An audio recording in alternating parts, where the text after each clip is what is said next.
que eu vi em mais de 10 anos de carreira em sala de aula. Vou abrir o baú aqui, vou falar umas verdades e vou contar tudo o que eu sei sobre isso. Mas antes, bem-vindo ao canal, me chamo Daniela Marley, sou pedagoga, tenho, como já falei, mais de 10 anos de experiência em sala de aula. Então, estou aqui falando a importância de termos famílias ligadas na vida escolar de crianças e adolescentes, porque isso faz toda a diferença. Então, por isso, pedagogia da vida real. Vamos lá. Então, eu vou falar 5, mas assim, eu poderia falar muito mais, poderia ficar horas falando sobre isso, mas vou falar 5 coisas. E lembrando antes de começar, que não se trata de generalizações, tá? Não se trata de Nossa, eu não tô conseguindo falar. Generalizações. Não se trata disso. Toda generalização agora saiu. Toda generalização é pouco inteligente. Eu vi fatos assim, mas assim, se você ver alguma escola, alguma administração, alguma gestão que trate diferente, guarda ela no teu coração, porque você tem que guardar numa caixinha, porque merece todo o apoio do mundo. Mas isso existe, tá? É só para alertar que isso existe. Primeiramente, notas, questão de notas. As notas, elas são desiguais. O que isso quer dizer? Que um aluno, independentemente se ele tem o costume de tirar boas ou más notas, ele não vai tirar a mesma nota em todas as matérias.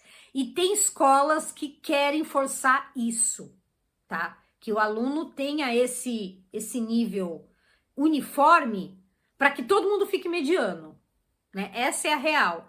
Porque é uma coisa que é mais fácil de você lidar. Porque, por exemplo, se um aluno ele tira 9,5 em português, ele tira 4 em matemática, o que pode acontecer, porque português é humanas, matemática é exata. Se o aluno é de humanas, obviamente ele vai melhor nas matérias de humanas.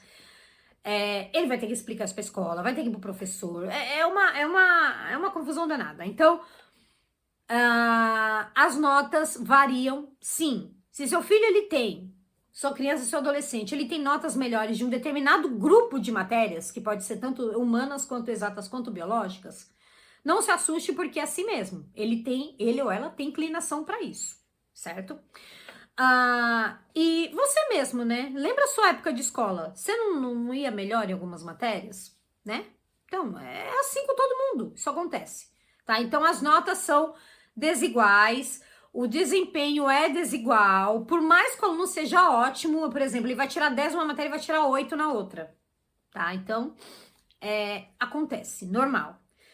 A segunda coisa, sabe aquela aprovação automática que tem em escola pública, né? Que as pessoas falam que isso que foi o motivo todo de toda o pessoal chegar no quinto, no sexto ano e não saber ler, não tá alfabetizado? Isso existe em escola particular. De novo, não estou generalizando, tá? Mas tem escolas que realmente elas tratam alunos como se fossem clientes e as famílias como se fossem clientes também. O que isso significa? Então, o aluno ficou de recuperação no final do ano em uma determinada matéria. A família vai lá reclamar, tá? Isso é comum. Em vez de aceitar que o filho ele não teve um desempenho tão bom, ele vai lá reclamar, porque isso é uma ferida que é na alma. E isso aí seria outro assunto para um outro vídeo. Mas assim, fere na alma de certas famílias que um aluno vai mal na escola. Então, é uma coisa que eles têm que saber lidar. Aí ele chega na direção e fala: meu aluno foi tão mal assim, eu vou tirar da escola. Rapidinho a escola vai lá e aprova ele. Não precisa nem consultar o professor, tá? Não precisa nem consultar. Ele vai lá e aprova. Isso existe, tá? Isso existe. E o que isso significa, no caso?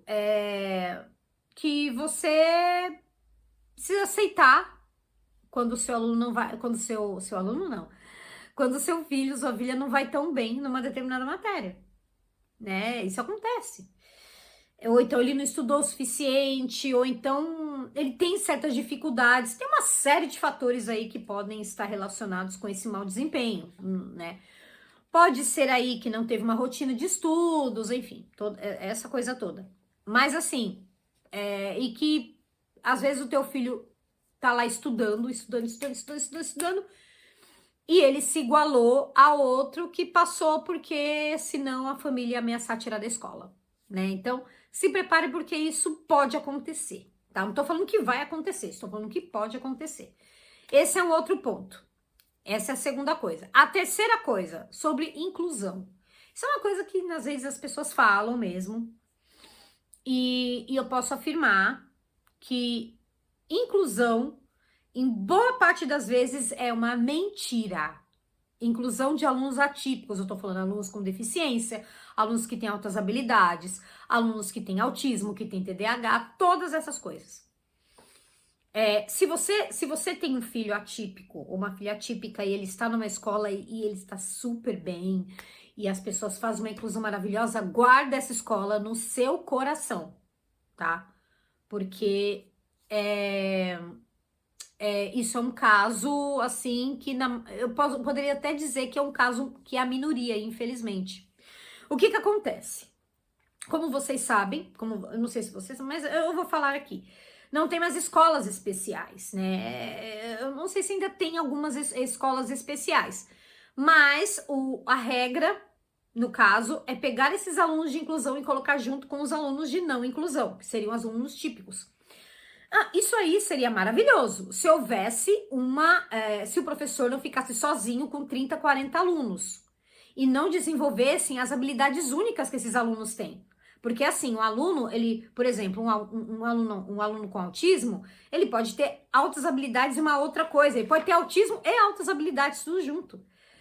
E assim, os alunos que eles são jogados ali, não progridem, porque o professor, assim, não é falta de competência do professor, não é falta de competência do assistente que tá lá com ele, é que é humanamente impossível uma pessoa sozinha, se tiver um estagiário é muito, assim, dar conta de uma turma de 30, 40 alunos, sendo que 5 são inclusão e que precisam de habilidades específicas, precisam de uma orientação mais personalizada.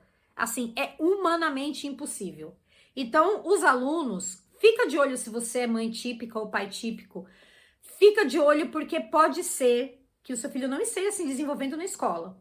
Dá uma olhada, dá uma olhada. Se isso não estiver acontecendo, provavelmente a inclusão não está sendo bem feita. E esses alunos ainda, eles são as principais vítimas de bullying. Eles não dá, assim, a escola pode se tornar um local traumatizante para eles. Então, inclusão, eu vou fazer depois um vídeo só sobre inclusão. Porque inclusão é uma coisa assim que boa parte das vezes é conversa para boi dormir, tá? Então, procure, veja como é feita. Eu vou até dizer que a escola que já não aceita logo de cara, escola pública aceita, mas escola particular que não aceita alunos laudados, elas estão sendo mais sinceras do que o aluno que aceita e depois joga ele lá na sala num canto, tá? Então, fique esperto, fique esperta, porque às vezes a seu filho ou sua filha não está sendo bem acolhido. Conversa com a criança, conversa com o adolescente, conversa com a escola, veja, investigue e veja, ok? Esse é um ponto. O outro ponto é sobre idade para alfabetização, né? Aqui no Brasil é até 8 anos, né? De acordo com as leis brasileiras, é até 8 anos, eu acho que é muito ainda, 8 anos. Eu acho que 8 anos já era para estar tinindo já, mas tudo bem, é 8 anos, essa é a lei. Mas assim, mas a gente sabemos, e isso, eu já trabalhei em escola de educação infantil e eu sei muito bem disso, que os alunos, eles não aprendem a ler e a escrever, na verdade, eles aprendem primeiro a escrever, depois é que eles aprendem a ler, na maioria das vezes. Eles aprendem, né, todo o processo de alfabetização é muito personalizado, é muito único. Sabe, algumas crianças demoram mais, outras crianças demoram menos, e porque não é porque uma melhor do que a outra, é porque cada criança tem o seu ritmo. Isso é normal, mas dentro da idade de alfabetização, entre 4 e 6 anos. Se a criança tá com 8, 9 anos e não progride, e não é uma criança atípica, e muitas crianças atípicas aprendem a ler e escrever no horário não, no tempo considerado convencional. Se a criança tem 8, 9 anos e nada, às vezes não é que é o tempo dela. Não é o tempo dela. O trabalho não está sendo bem feito, tá? Então, fica de olho. se a sua criança de 8, 9 anos se tá aprendendo se consegue ler, se consegue escrever de uma forma espontânea, ou seja, não copia só, porque tem criança que só copia, né? Ela não consegue escrever, por exemplo, o que ela tá pensando. Se ela consegue formular frase sozinha por escrito, se consegue escrever um texto, uma redação, tá? Então fica de olho, tá? A família estar junto é fundamental, isso tem totalmente a ver com o próximo tópico que eu vou falar a seguir. Mas a idade de alfabetização existe sim, mas se estiver demorando muito e se não há alguma deficiência, alguma coisa que impeça, algum motivo de força maior, alguma coisa está errada, tá?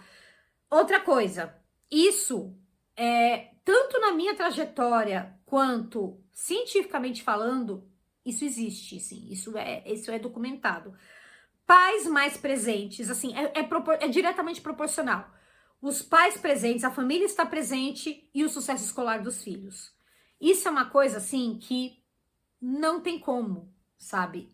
Os pais mais presentes, quanto mais os pais estão presentes, mais os filhos têm sucesso escolar.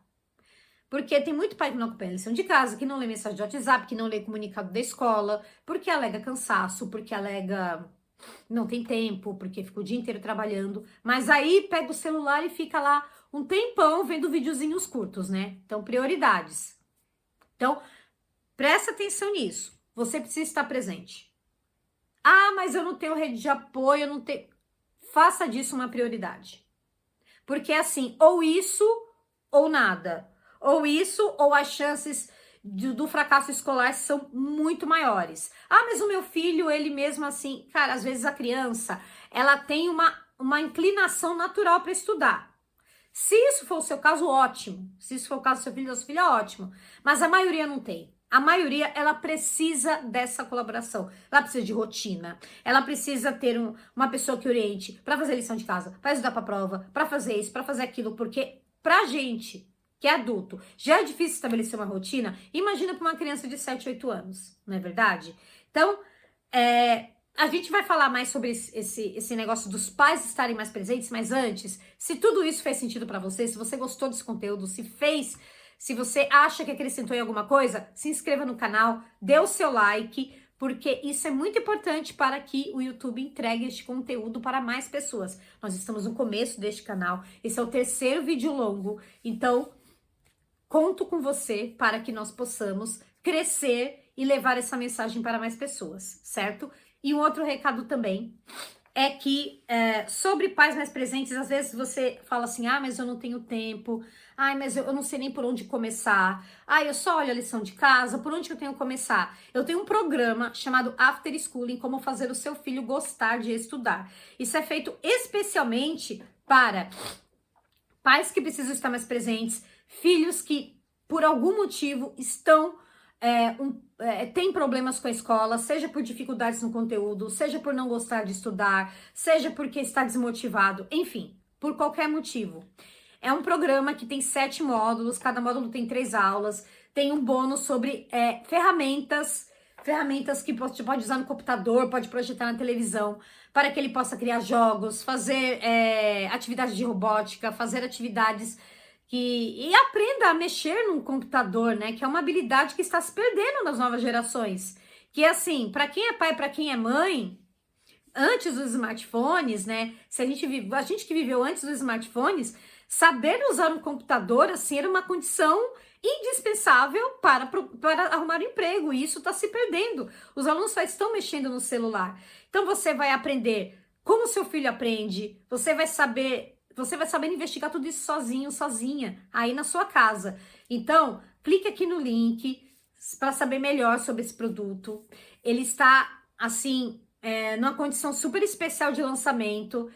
E te vejo lá, porque olha, depois dessa, ainda esse semestre, ouso dizer que ainda esse semestre você pode virar a chave da trajetória escolar da sua criança, do seu adolescente, certo? Então é isso. Lembrando, muito obrigada até aqui. Lembrando que você Pode deixar um comentário se tem alguma coisa que você viu de errado e que eu não mencionei no vídeo, alguma coisa que você vê em escolas e que eu não mencionei no vídeo. Você pode deixar um comentário, eu posso até fazer um vídeo sobre isso depois, tá? Muito obrigada por ter me acompanhado até aqui e nos vemos. Até mais!